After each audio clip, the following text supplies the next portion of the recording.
Hey, what is up guys? So I got a pretty awesome replay for you guys today, and it is going to be kind of a repeat of what we saw, but even better this time because it's going to be a more competitive version of Crystal Beast from Catherine over here. And she actually played with me when we were playing some, I think she was playing some Star Saros, but nonetheless, she's a pretty decent player, and she's going to really show you how good Crystal Beast can actually be. This is not even hard of the cards, it just kind of shows you what you can potentially do in the deck, because a lot of players, they love Crystal Beast, and you know, the Ancient City Rainbow Ruins is still not a bad card. Like, this card, it just gets so annoying. Once it's on board, it's just like, nope, can't destroy me. It just gets quite annoying. Kind of like Supply Unit, but she got rid of the opponent's Supply Unit. But it really shows potentially what you can actually do in Crystal Beast if you happen to be able to, you know, go for Carbuncle and how all your stuff basically recycling the entire time. And it really shows how awesome Chidori can be against a deck like Shaddolls, where you get to basically bounce back things. I think that is a really key way to beat Shaddolls, is just start bouncing back things, absorbing things like I mentioned before, making it so their fusion monster does not get to go to the graveyard, therefore adding Shaddolls fusion back to their hand.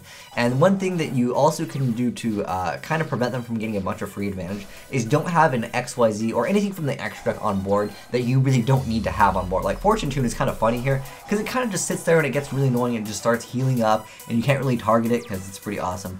And the other player is playing some Fire King Shaddolls. It also uses Sabersaurus and the Rescue Rabbit, and it's just used just because it's an Earth. And if you happen to be able to open first turn Rabbit, I mean, Logia is still first turn Logia, you know. It's a one card rank 4, which is still pretty good in the game of Yu-Gi-Oh! But the Fire Kings are actually really good because they have a little bit more utility. You can destroy cards in your hand, and you know, if the Shaddolls get destroyed by card effects, you know, hey, you get more free effects anyway. So the player is playing a deck that can potentially be really, really aggressive. I mean, a lot of times with Shaddolls, like, you sometimes go for fusion and then you have to set, but this one's got Onslaught, and it's got a lot more options, so I like that concept. One thing I wanted to mention for Catherine, Ghost Trick Alucard is not the best card to actually make against him because cards like Shaddolls Roots and like a lot of the Shaddolls cards in general, like, they always maintain an advantage. And if you pop these set cards, because you can also pop monsters, don't forget about that effect. But they're just going to get effects anyways. And Alucard 1800, not the strongest monster on board, and obviously something from the extra deck. But this player's going to go ahead and go off right now. He's going to be able to actually pull off a Shikigana, and this card is crazy. If you're going to activate the effect of a special summon monster, I'm going to go ahead and reveal, well, I'm going to get rid of a Shaddolls card, and then you're going to have to get its effect negated. So he's going to activate that effect. Breakthrough skill coming in right there because Curry Bandit is pretty awesome being able to mill it. Also, there was Nephilim that got banished. Again, going back to the same idea, don't let their cards hit the graveyard. And this is really why you gotta have breakthrough skill against this deck.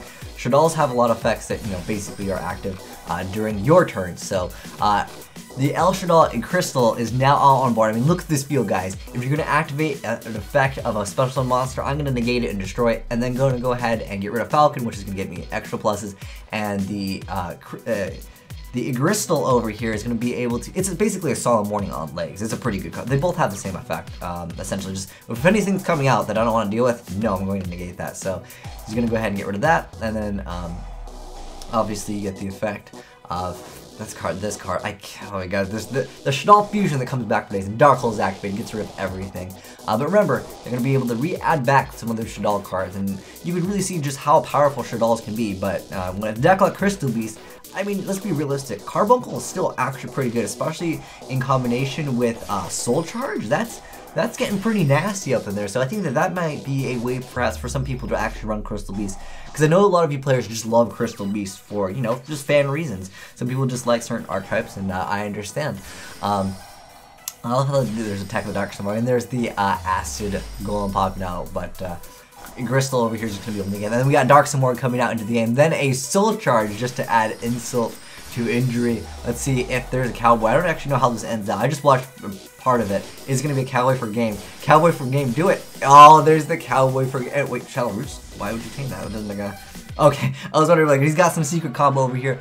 But it really just shows, like I said, guys, how basically bouncing back the Shaddolls, because Chidori came out multiple times, the D Prison came out, and the Shaddolls player made a bunch of cards that technically could stun, and Breakthrough Skill came in basically at the right time, and basically let the player go for their play. But yeah, it just really shows you guys that, you know, you can technically still run Crystal Beast, because I would still say this variant of Shaddolls, I don't know if I would personally run the Rabbit build. I know there's Gigantes, which was a card you can just special summon basically by banishing at Earth.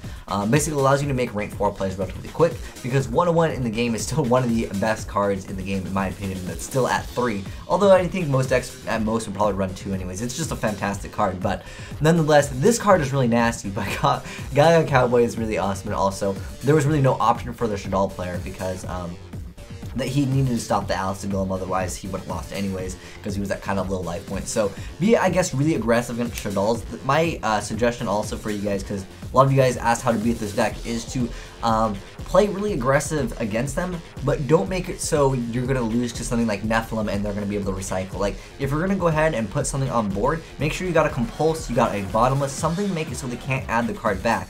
And remember, they're going to probably set something like a Falcon, or they're going to be able to get rid of one card, or you're going to have multiple cards to actually get in some damage, because more than likely it's going to be a Falcon that's face down that's going to special summon Beast, more than likely, and then they're going to be able to recycle cards, and it can get really nasty. So just watch out for that, but like I said, be really aggressive against them, and try to finish them off quickly as possible, because the longer the game goes on, I feel like Shaddolls have a better matchup because they can recycle cards and they can maintain a lot of card advantage in the game. But thanks a lot, Catherine, for sending in this replay. It was a really cool idea for you to run Crystal Beast, and I know someone's going to want the deck profile, so we're going to do a ghetto quick little deck profile for you guys.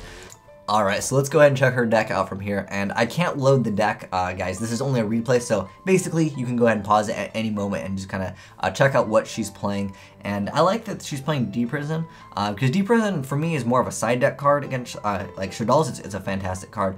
The only problem that I have with D Prison against the deck, and the reason why Breakthrough Skill is so fantastic, is most of the time this card Dragon over here, before they make their plays, they're just going to try to get rid of Dragon and they're going to pop your stuff. Unless you have multiple back row, which, again, mid-rash can kind of just be like, oh, I don't really care about most of the back rows, and like D Prison, or like even Solemn Warning is not like the most fantastic card against them, because you're gonna have to pay 2,000, and they're just gonna probably add it back later on. Anyways, when there's that Shaddolls card where you can add any Shaddolls card from your graveyard to your hand, there's a lot of stuff. Could the Amethyst Cat?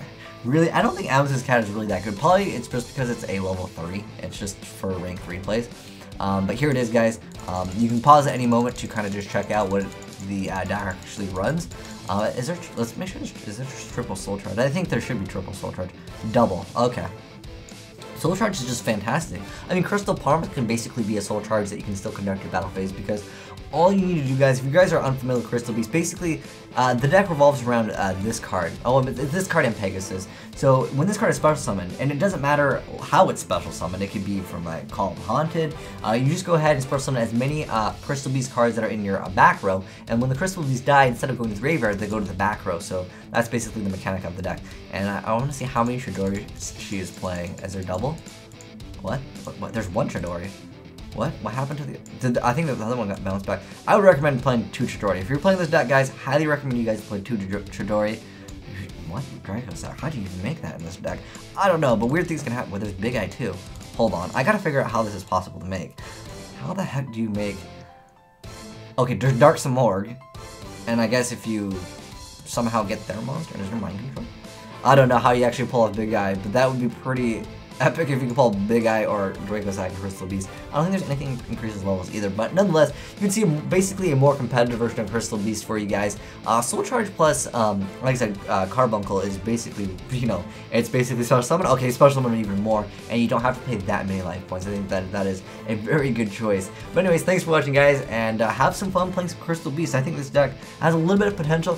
I feel like they need like 2 or 3 more cards, and this deck could be really good, because, you know, this card, if you guys don't know what it does, it has like everything. It has one print, you can draw an extra card, you can target a Crystal Beast and then special summon it, and then also, as long as you have one Crystal Beast in the back row, it can't be destroyed by card effects, period. Like, that's pretty good effect. And then once per turn, you can have battle damage, and then 3+ is actually pretty good too. When a spell and trap is activated, you can send one Crystal Beast monster you control to the graveyard, which is a pretty good effect. Like I said, there's a lot of different effects with Rainbow Ruins, and I think this card has a lot of great potential, especially with, like, when you Soul Charge, you go for everything, it doesn't go, well, hey, we put them all in the back row, right? And then you got plays for days with Rainbow Ruins. But anyways, thanks for watching, guys. Have a great day. Asian Eyes out.